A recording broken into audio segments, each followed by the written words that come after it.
So welcome everybody. It's great to see some new faces.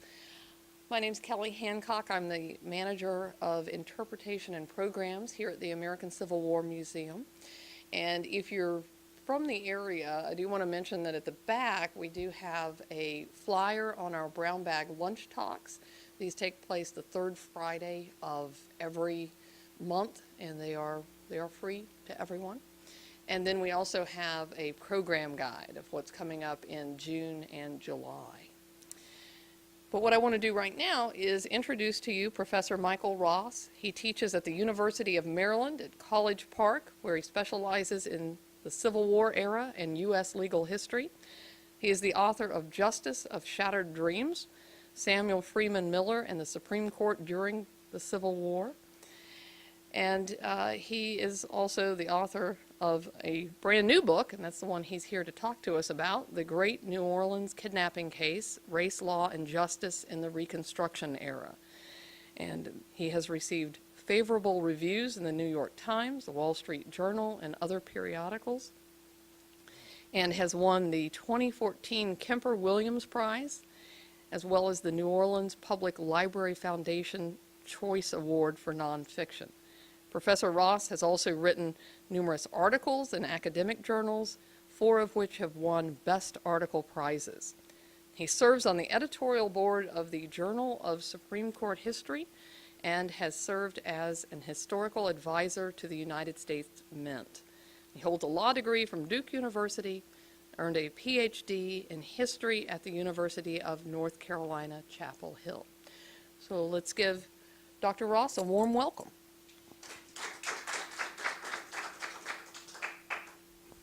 All right, thank you for coming out on an early summer afternoon. Let me just turn my phone off.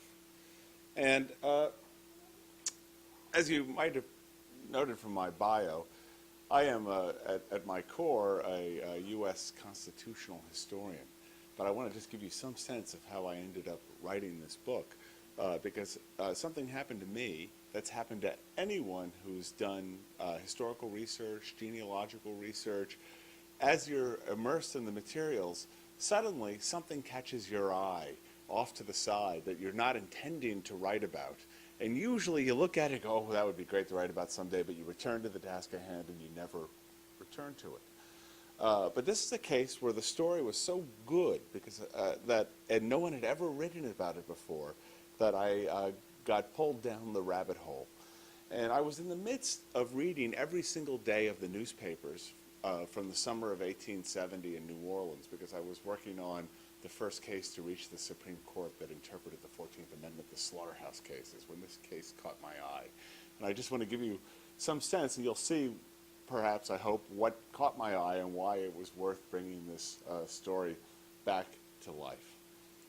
In this mid-June of the summer of 1870, a baby is abducted from an immigrant neighborhood known as the Back of Town in New Orleans, sort of far back by the cypress swamps, kind of low and swampy land that was very inexpensive, so immigrants and former slaves and people had settled there. Here's a map of New Orleans, and this is all the high ground. When Katrina came into the city, you noted all the flooding. All the flooding happened in the neighborhoods that were built here. This is the below sea level part of the city. In 1870, this is all cypress swamp with a few rail connections. But in any case, the Digby's lived back here. They were Irish potato famine immigrants. And they had their child, Molly, and another son, George, were playing out in the street at the end of the day, and they had left them in the care of a teenager who lived next door, when 2, as the newspapers described them, strikingly beautiful mulatto women, mixed-race women, came by and were cooing over the baby, Molly Digby, who's about 13 months old. And there's a fire at a photographic studio down the street, and the fire company comes by, and everyone's running towards the conflagration. And Rosa Gorman, the teenager, said, I want to see the fire. And the woman said, it's okay, we'll hold the baby. And she goes off to see the fire, and when she returns, they're gone. And the women these 2 women led Georgie Digby, the older son, holding Molly Digby down to a public market, sent Georgie in for bananas, and then absconded with Molly Digby. Now, normally, just one more. This is the street that the Digbys lived on. Is today the street you walk in as you go into the Superdome for Saints games. The Digbys lived right there. It's torn down during the urban renewal period in the 1950s. And normally this story would not have attracted very much attention in a crime-filled city. New Orleans was full of murders, kidnappings, thousands of children disappeared every year. Most returned to their families, but it would have been something that would have shown up on page 3, the city intelligence section of the newspaper, and kind of disappeared into the mist, except for the fact that a rumor begins to circulate that the baby has been abducted for use as a voodoo sacrifice. The practitioners of voodoo in New Orleans, who considered themselves practicing Catholics, who had at times in the Spanish and French periods been allowed to set up altars in St. Louis Cathedral down on Jackson Square, during the high point of slavery in the 1840s and 50s had been forced to practice in secret, but after the Civil War ends, they can practice out in the open. And they had these big ceremonies each June on the holiest night of the voodoo calendar, St. John's Eve, to celebrate St. John the Baptist out on Lake Pontchartrain. And it was 2 weeks beyond the point where Molly Digby is abducted. And the rumor now circulates that Molly was abducted for use as a voodoo sacrifice at this St. John's Eve ceremony. Now, this is kind of a respectful depiction of a voodoo ceremony. This is more what you would have seen in the newspapers. Superstition, depravity, and lust locked arms. And they're going to recreate a voodoo dance here for money at some theater. So now this makes the newspapers.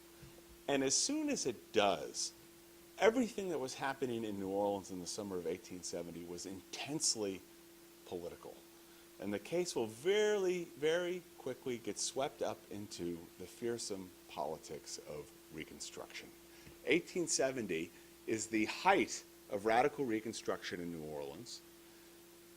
Oh, this is just to give you some idea of how this is reported in the papers. This is actually from the Mobile newspaper where, the word gets out.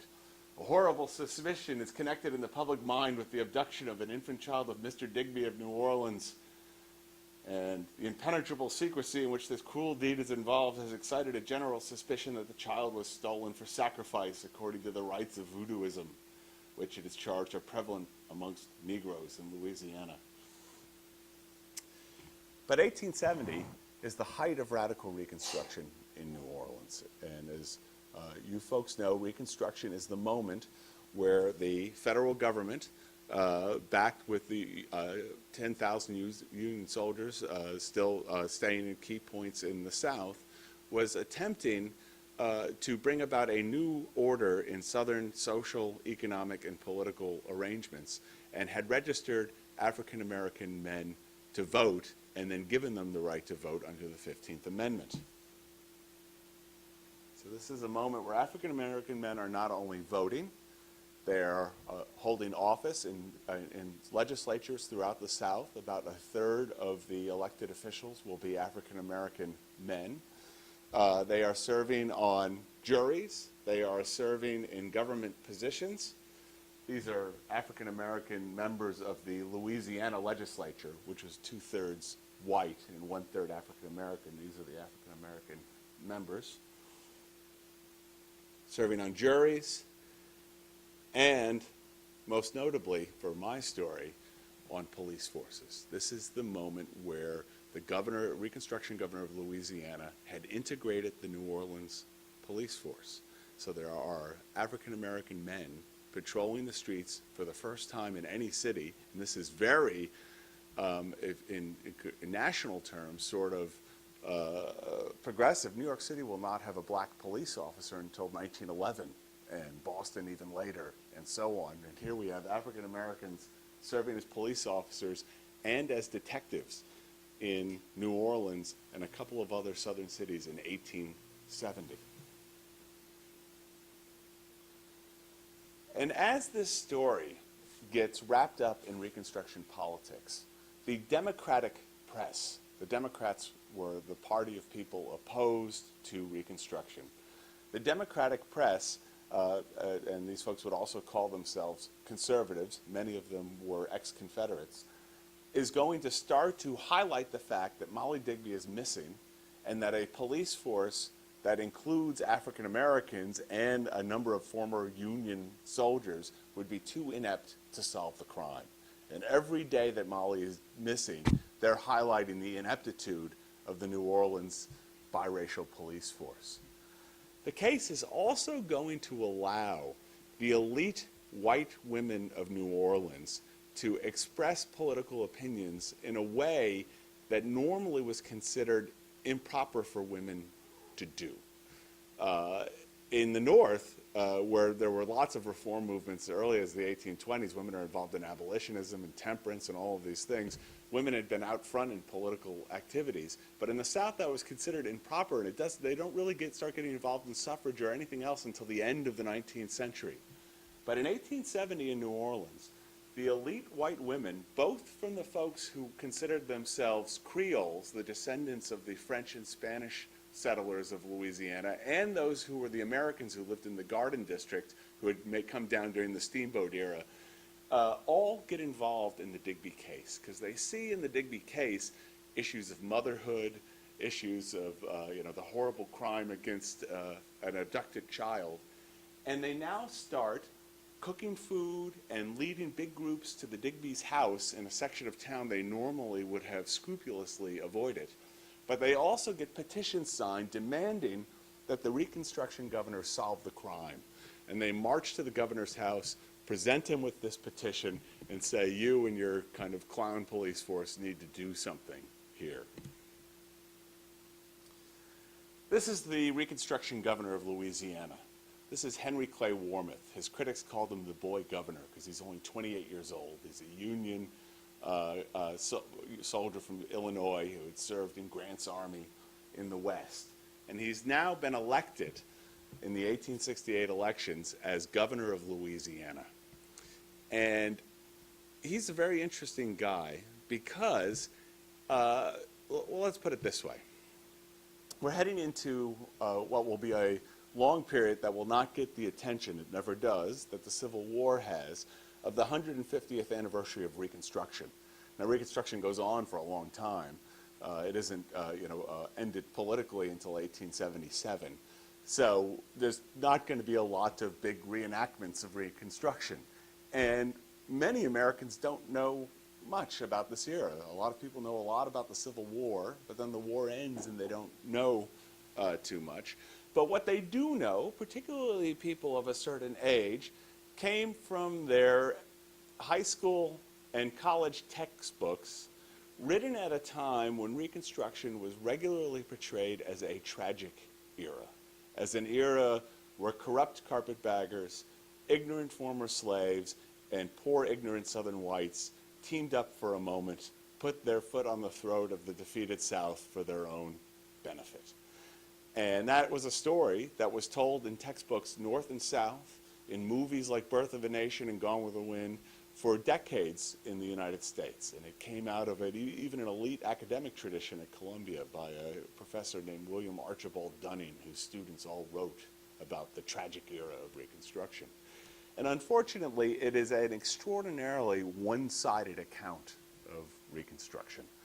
And men like Warmoth are folks who really complicate the story, because when you read these letters, these were people who believed they were doing evangelical work. They really thought they were sort of, I don't know what you would use today, but maybe Habitat for Humanity or Teach for America. They thought they were in the South kind of doing God's work. And let me explain to you what I mean. Now, and also you could see why some people in the South might be rubbed the wrong way by these folks like Warmoth. But Warmoth believed that the South was a backwards place because of slavery, that slavery had retarded the development of the South. It's the reason why there weren't many major cities or railroads or the things that the North had. And he believed that what the South needed was for folks from the North to come down to show you how it's done, how to build public schools, how to build railroads, how to build factories, how to pave the roads, how to fix the sewage systems, how to make the levees actually work. And that with Northern guidance, the South could be reshaped in the North's economic image and North's political image. And this is really what he thought he was doing. And in New Orleans, which had a lot of kind of what I would call Whiggish businessmen who had voted against, New Orleans votes against secession because they knew it was going to be bad for business. New Orleans is full of financial people.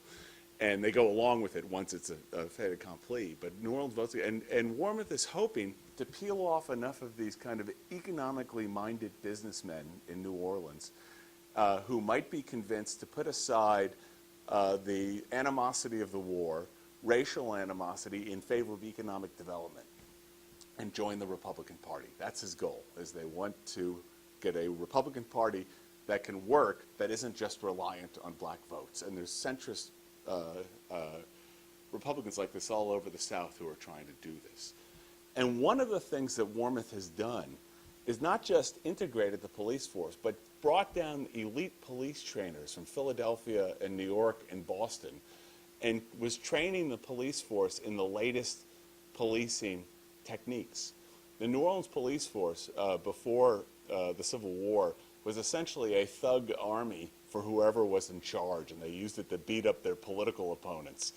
And what Warmoth does is put in all these literacy standards and health standards and training standards, and he's hoping to prove that this police force is not just effective, but is an elite police force. So he takes this petition from the women of New Orleans and sees it as his chance. This is my chance to prove my police force can do this. And he now not only will tell his police force to find Molly Digby, but he asks his police chief, Algernon Sidney Badger, to pick his best black detective to solve the crime. And he chooses, and just for the gentlemen who have just come in, very, very quickly, this is a story of Reconstruction, a true story, in which a white baby is abducted in New Orleans, and it gets entangled in the politics of Reconstruction. And we have our Reconstruction Governor, Henry Clay Warmoth, who's just integrated the New Orleans police force, desperately trying to prove that his police are up to the task. And he is going to ask his police chief to put his best black detective on the case, and he also puts up a $5,000 reward, which would be about $140,000 today. And in the sluggish post-war economy of Louisiana, it's like the Powerball of the summer of 1870. Everyone now who sees a black woman with a white baby is going to say, oh, they've seen Molly Digby. And of course, that's everywhere in the South, where African-American women are the nannies for white babies. Now, the picture I have up here on the screen is not of the detective.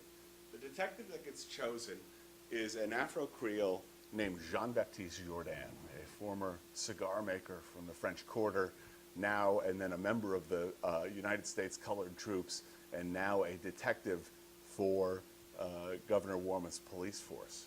But the picture I have up here, because I don't have one of Jourdain, are of the Afro-Creoles of New Orleans.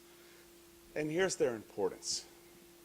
There's some people who argue, and I'm amongst them, that if Reconstruction was ever going to have a chance, its best chance was in New Orleans, Mobile, and along the Gulf Coast, where you had the Afro-Creoles, who were this kind of elite class of people who were free before the Civil War.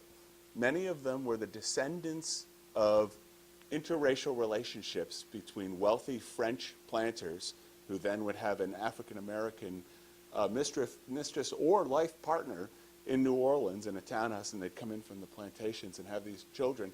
And then when their children were born, they were free, and the dads did not pretend they didn't exist, as often happened in slavery. But instead would go to their baptisms and give them money and set them up in life. And what emerges in New Orleans is this very interesting class of poets and doctors and people who are sent to either Catholic parochial schools or to Paris for their education, bilingual men and women who were incredibly fashionable and considered themselves amongst the city's best men, or they would call themselves, so the best men and women, and saw themselves as part of this Creole elite, these people who had a Francophone worldview. And the reason why this is so important is these are all people who get elected to the legislature. Of the people who get elected to the Louisiana legislature, 80% will be Afro-Creoles on the police force, et cetera. And they can put the lie to the claims of Democratic papers across the South that this is a horde of former slaves in from the fields who's now has a chance to govern and everything's going to cede. And Louisiana is going to actually have this incredibly kind of competent and well-educated class. The education levels during Reconstruction are higher than the Louisiana legislature both before and after Reconstruction. So here's a moment. And Jean-Baptiste Jourdain comes from this class. His father was a white French gentleman. His mother was an African-American woman, and they lived together through their entire lives in a townhouse on the edge of the French Quarter in the Tremé neighborhood. All right, so that's my black detective. And I so far have not, I don't make the claim, but I haven't seen any other evidence. He's certainly the first black detective in American history to make national news, because this case, once the reward is there, is going to go out on the AP wire and be followed in the New York Times and across the country. But I think, I'm not sure other cities had black detectives, so he's certainly one of the 4 or 5 first black detectives in American history. All right, these are Creoles. After a matinee, there's the police chief. That's Algernon Sidney Badger. He's a Massachusetts man. He, for the Civil War folks, is a member of the regiment from Massachusetts that first responds to Lincoln's call for troops, and as they're changing trains in Baltimore, is attacked by a mob on Pratt Street that they have to shoot their way out of, which makes Lincoln realize that he's kind of cut off in Washington, and it's his regiment that's in that Pratt Street riot. He's now the police chief of New Orleans. And again, everywhere people see a white toddler with an African-American woman, they think they've seen Molly Digby. So leads start pouring in not just from the city, but from the sugar parishes, then from as far away as Cincinnati, and all these reports of Molly Digby started rolling in. At one point, Thomas Digby, the father, and Detective Jourdain actually enlist the aid of a psychic, Madame Ferris, a spiritualist in town in New Orleans for a performance. And they go and have a seance. And Madame Ferris emerges from her state and says, "I know where the baby is." And you'll have to read the book to find out what happens. But it's quite interesting. And one other sidelight here. Often, this book is what I would call a micro-history. And micro-histories are books that take a single small event and see in it stories that complicate the larger narrative that we usually teach. And when we think about New Orleans, usually you portray the Irish immigrants of New Orleans. New Orleans is the 3rd largest point of disembarkation for the Irish during the Great Famine Exodus. As the Irish and African Americans at each other's throats for jobs on the docks, for jobs in the carting industry, and it's kind of a brutal state of constant racial animosity. And as I was researching this story, I wasn't seeing any of that. And in fact, Thomas Digby, who's a famine Irish immigrant, and my black detective seemed to operate together as kind of a Starsky and Hutch team all summer long. I'm really dating myself with that. Have you ever heard of Starsky and Hutch? No, that's my problem. I was teaching the 1950s, and I referenced the show Happy Days to my class a couple weeks ago, and about a third of the class had heard of Happy Days. And the rest, they'd never heard Fonzie. All right, in any case, you didn't come here for that. Where was I before I got distracted? Oh, they're right, and they're yeah. See, now you're dating yourself because now you're going back to with the 60s. I Spy. I don't go as far as Starsky and Hutch.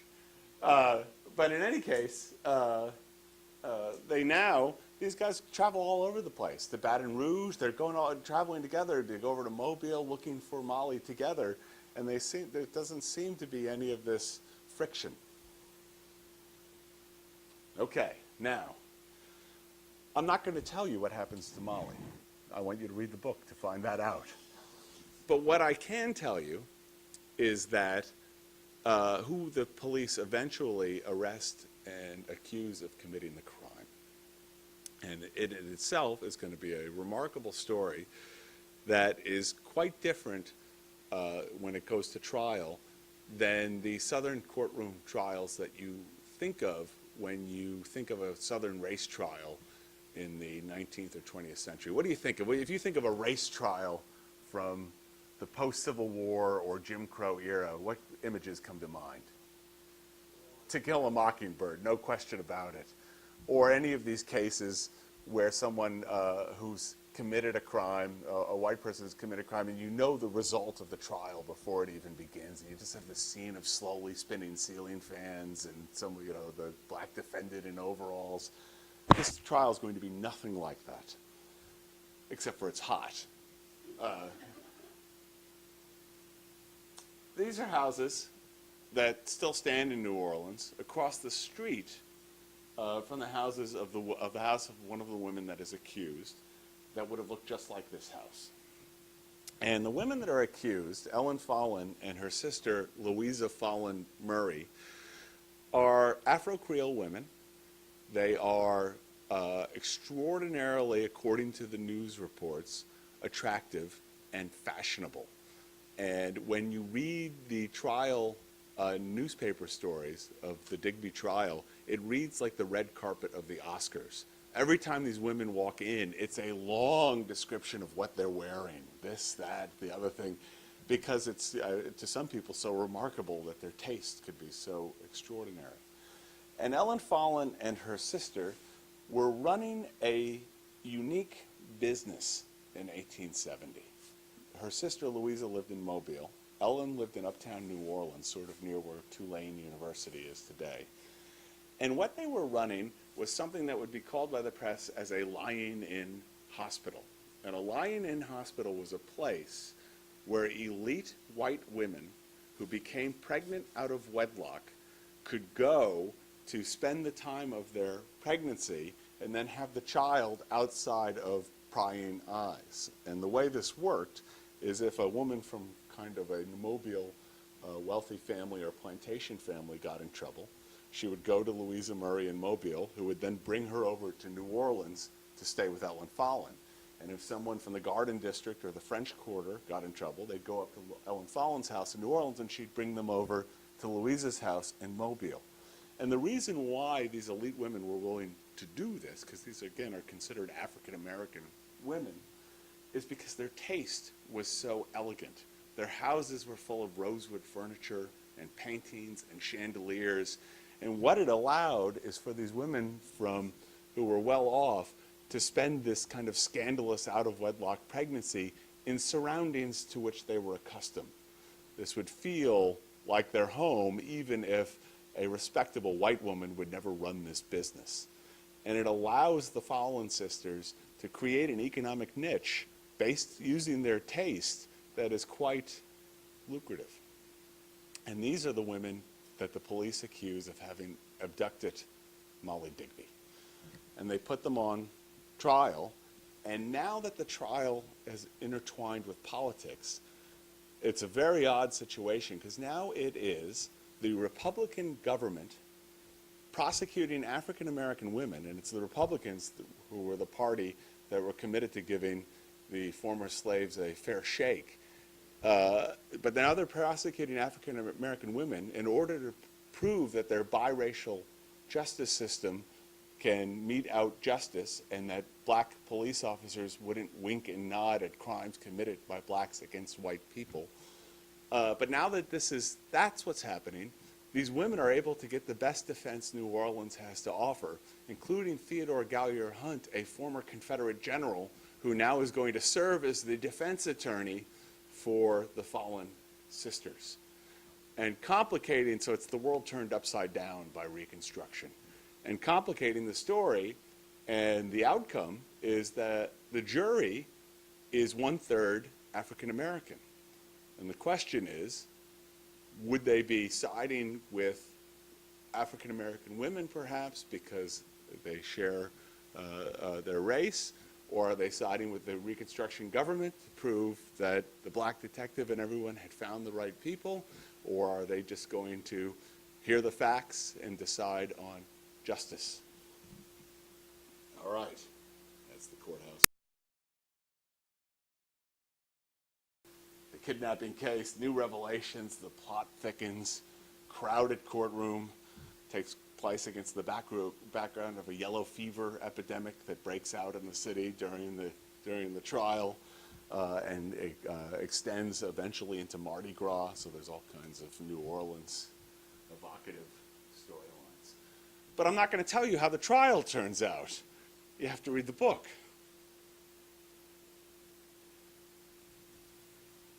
This is a Civil War course I taught about a year and a half ago, and two of my students came. They were reenactors, and they came to class dressed in their reenactor outfits. One as a Confederate and one as a Union soldier. And it was a little bit unsettling because you'd be doing kind of Jackson's flanking maneuver at Chancellorsville. They'd be like, "That's not the way it was, Dr. Ross, I was there." But they did know every detail of every battle in ways that, I do the battles, but I'm not an expert on every pivot. And they were. But what was very interesting, and this kind of not just goes for reenactors and Civil War buffs and historians and Americans in general, is they knew every last detail of what happened in the war. But as soon as kind of Johnston surrenders, they know nothing. They didn't want to know anything about, or they didn't know anything about Reconstruction. This is a Civil War and Reconstruction class, and then it's just knowledge, knowledge, knowledge, boom, nothing. And this is a sad fact about Reconstruction. Reconstruction, we have an inferiority complex because everybody knows the Civil War and nobody knows Reconstruction. I actually gave a talk at the Supreme Court about a month and a half ago, and Justice Kennedy introduced me.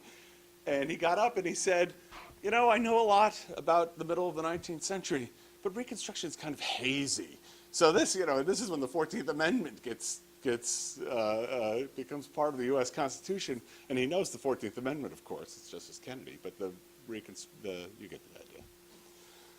All right, so part of this book, if you folks are in that class of people who have a hazy idea of Reconstruction, part of the reason I wrote this book is not just because I found this story that no one had ever written about before, is because I knew I could embed it in the history of Reconstruction in a way that you're pulled along by trying to figure out what happens to Molly Digby, what happens in this trial, but at the same time are learning what happens in Reconstruction. And that was my, in many ways, primary goal.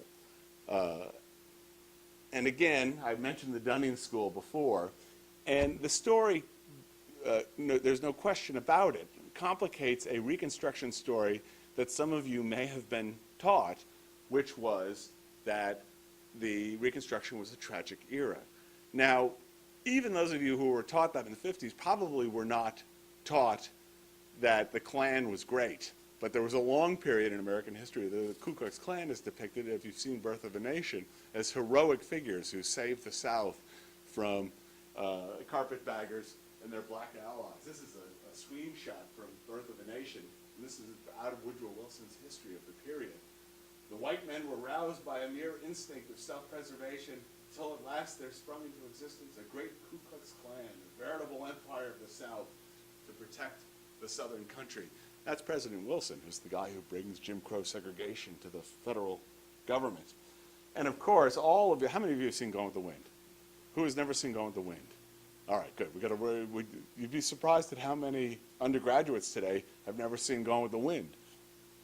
But again, it's that vision of Reconstruction. Home from their lost adventure came the tattered cavaliers.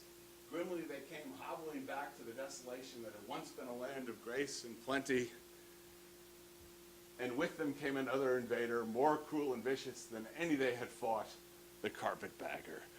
And Warmoth and his colleagues would have been appalled by this characterization. They really thought that they were there to do good. Now, I'm not saying you cannot find examples of people who were corrupt in the Reconstruction governments. You can't find any government anywhere in the United States in the 19th century where you can't find examples of corruption. It's endemic. But Warmoth was trying to prosecute it. When his state treasurer, it turns out, was selling railroad bonds illegally, Warmoth prosecutes him and throws him in jail. So it's a much more complicated and nuanced story. This is, again, a critical depiction of the Louisiana legislature during Reconstruction, with African Americans running wild with their poor white allies, the scalawags, looking on. And again, it's not even true about the scalawags. The scalawags is the name given to poor white Southerners from places like the dirt parishes of Louisiana and the hill country of Alabama, et cetera, who had always hated the planters and saw Reconstruction as their chance to be on top for once. But they were depicted by other white Southerners as traitors who were just kind of these poor, ignorant people. But it's not true. And in fact, some of the most famous scalawags of the period, James Longstreet, Lee's right-hand man, becomes a Republican. He was the best man at Grant's wedding, of course, but becomes a Republican, commands the biracial state militia of Louisiana.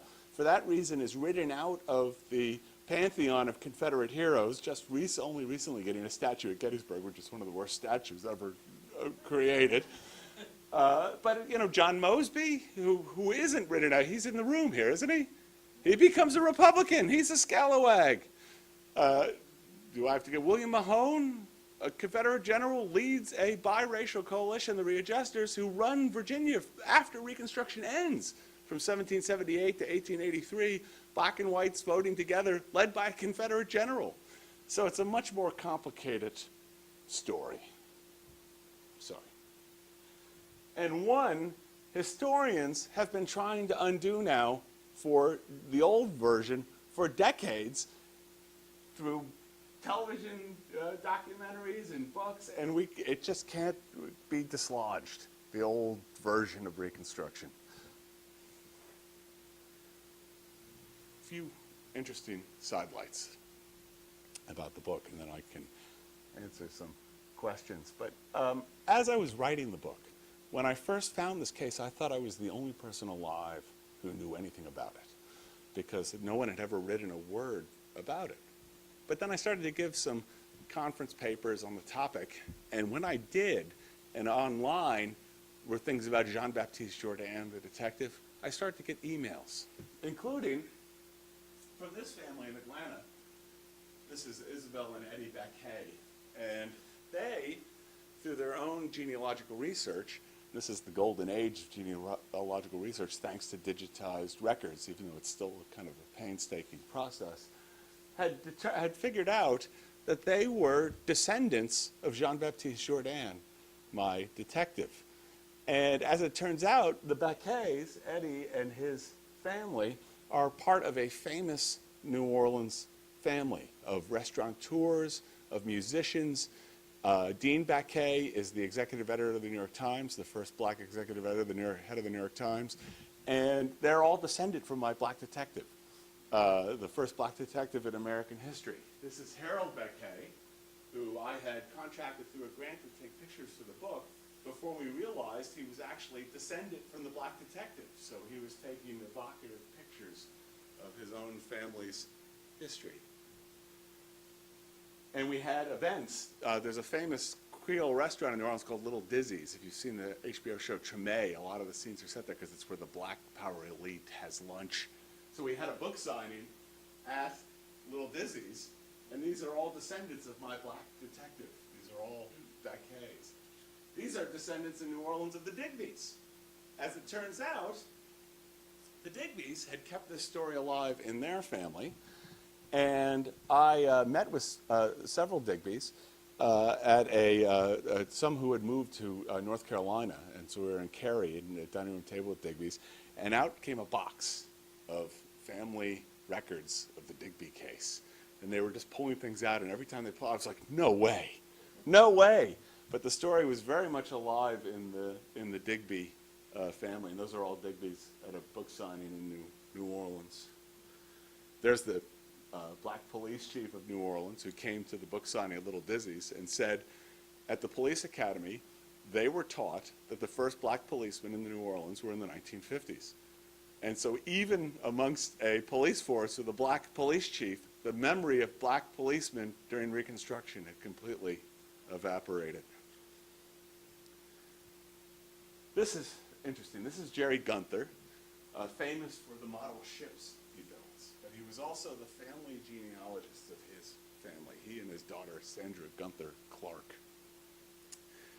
And they contacted me because they too, in their genealogical research, had stumbled into this story.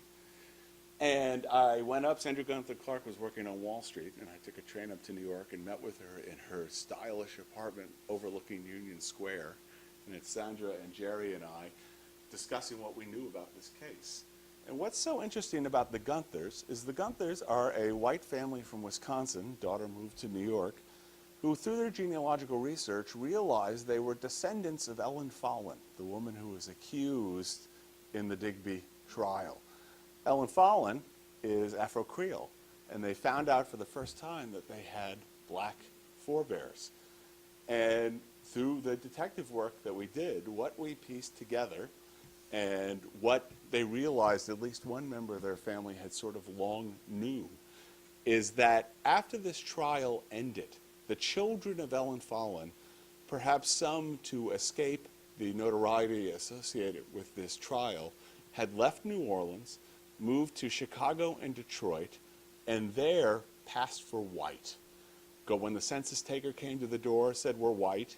When they introduced themselves to their neighbors, said they were white because they were light-skinned enough to pull it off. And it took place, this happens in an era at the end of the 19th century as racial segregation and Jim Crow descends on the South and the North, that people made a conscious decision that if they were light enough to pass for white, tens of thousands of people are going to do it because it made economic sense that your opportunities in life were much greater if you weren't considered African American.